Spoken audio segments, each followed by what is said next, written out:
The South African temperature's high, as it was in the Argentine and Brazil, but there's a big difference that's got every team except one worried, and that's the altitude. For Kyle Army is 6,000 feet above sea level, and that makes normal engines gasp for air and run at reduced power, but not the French Renaults. The grid, row 1, the two Renaults, Pole, Jabouille, second fastest Arnoux, row 2, Piquet and Lafitte, row 3, Pironi and Reutemann, row 4, Depailler, a magnificent comeback in the Alfa Romeo and Alan Jones, row 5, yes, row 5, the two Ferraris, Scheckter and Villeneuve. And there is a problem with Elio De Angelis, his car. He doesn't seem to have got away with the field. They're having to push start him. Now, if they can get his car going, there's a new rule that's been in existence for about a year now, whereby he cannot now fight his way back through the field and rejoin his proper grid position. He'll have to stick at the back and start from the back if he can catch them up, that is, on the warm-up lap. 78 laps, 200 miles, any moment it's go, and it is. Now watch the Renaults, will they get away quickly? Yes, quickly enough, but Alan Jones comes through from the 4th row and is up to Crowthorne, the right-hander, at the end of the straight with the Renaults, but now Arnoux moves across and lets Jabouille through and into the lead. Already the Renaults are leading. It's Jean-Pierre Jabouille on the first corner in the Renault, leading his teammate in the turbocharged Renault. René Arnoux second. Arnoux generously moved aside. Yes, I have to say that was a horrible manoeuvre by Arnoux. I know that he's acting under team instructions, Murray, that he has to let Jabouille lead, and quite frankly, if I was his team manager, I'd be very cross about that. I'd want to see him, as he was leading down to the first corner, he's got to go with it for at least a lap, and then when everything's clear and easy, let his teammate through, not risk a coming together with his teammate or jumping a place from behind, where Jones could have done if he'd known what was coming then. It was really a mistake of inexperience by Arnoux there. They finished lap 1, 77 to go, and it's Jabouille, Arnoux, Jones, Lafitte, Reutemann, Piquet. That is Elio De Angelis, the young Italian driver in the Lotus, out of the race already on the second lap. He's obviously had a coming together or something close to it. He started right from the back, and you can see he's taken part of the catch fencing with him. If you watch carefully now, you'll see Jones is close now. We're going through the twisty section of the track, and we're coming to the last corner before the big straight sections where the power will tell. This is the second gear corner out onto the main straight. Now, Jones is probably, what, not more than 25 yards behind there. Now, you just have a look and see how far he's behind by the end of this straight, and it gets worse because there's more straight to come after the hairpin at the end of this. Already, he's back to 40 or 50 yards, probably more than 50 now.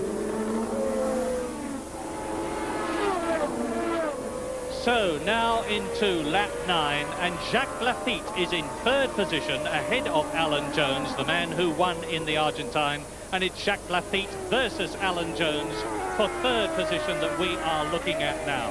And this is Patrick Depailler, who came back magnificently to qualify 7th fastest in practice, and in the background it's Gilles Villeneuve. That's the Ferrari in the background of Gilles Villeneuve, who's coming to the pits, and there he is, out.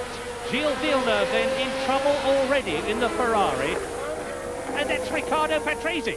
Patrese, the Italian, in the arrows at Crowthorne corner. It must be his brakes or tyres failing perhaps, but well and truly off. As we look at Jarier, number 3 in the new 010 Tyrrell, against Nelson Piquet in the Brabham, battling for 7th position, and behind them is Pironi. So the 7th, 8th and 9th men are together, and Jody Scheckter seems to be missing. There is Jarier in the Tyrrell, Piquet behind him in the Brabham, Pironi behind him in the Ligier, very close, and Jody Scheckter in the pits.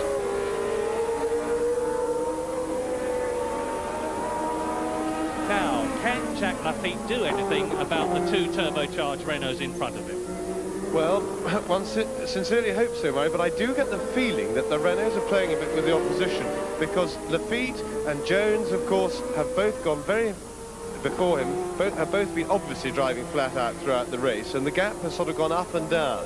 The Renaults have gone pulled out a bit, came back a bit, pulled out a bit, and it rather looks as if Jabouille is playing with the opposition. Not a set of tactics that I would employ if I was in his happy position. I'd want to try and, without taking any risks or pushing it, I'd want to build up a 20 or 30 second lead, so that if I get a slow puncture or some other problem with the car that slows you rather than kills you, I'd be able to use that as a cushion later in the race. If you're just a couple of seconds in front, what can you do if something slows you down a bit?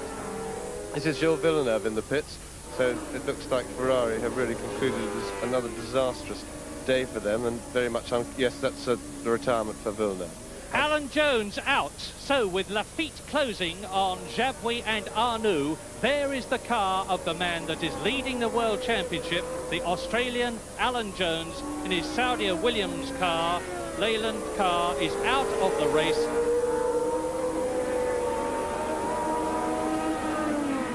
And there is Carlos Reutemann, the Argentinian driver, in 4th position in the Saudia Leyland Williams car, Ford engine V8, and Reutemann an enormous amount of Grand Prix experience, but he hasn't finished in one in 1980 yet because he had trouble both in the Argentine and in Brazil. However, he's going well in this race in 4th position.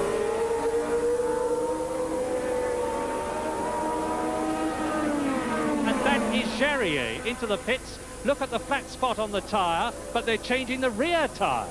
Well, I think Jarier must have had a very high-speed spin there. You can see on the top of the left front tyre, there's a big patch. Now, that is a flat spot. You can see the right front over there with a gap with the flat spot, and they're not changing. I think this must be a mistake by the Tyrrell team. Jarier has obviously caught them unprepared and surprised, and they're sending him out with a flat spot on, which will undoubtedly, if nothing else, will shake his eyeballs in their sockets. He won't even be able to see well, because the vibration will be huge. That is Pironi in the Ligier, the Frenchman, who is going very quickly indeed and is definitely gaining on Piquet. This is the battle in the race at the present moment. These two young drivers, Piquet and Pironi, they're both two of the leading up-and-comers at the moment, and they're a couple of real tigers, and it's very visible that they're both absolutely on 10/10ths out there at the moment. And that is the leader. That is Jean-Pierre Jabouille, the Frenchman in the Renault, and the right front tyre is right off the rim. And Arnoux has gone through into the lead. Well, that's a tragic luck for Jean-Pierre Jabouille. We've got the leader, René Arnoux, out there in the picture now. But this looks to me like a repeat of the Brazilian Grand Prix. Jabouille qualified on the pole, led the race comfortably, pulling away. He had an unfortunate breakdown there when in the lead. It's always sad to break down when you're leading, and Arnoux picked up the pieces, and we seem to be having... There's another tyre problem. Derek Daly has obviously had a blowout. Now he's on Goodyear tyres, so that shouldn't affect the situation for the Renaults who are running Michelin. And we're looking at Piquet versus Pironi for 4th place. Piquet in the Brabham, and into the pits comes Reutemann. Reutemann in 3rd position. Didn't finish in the Argentine.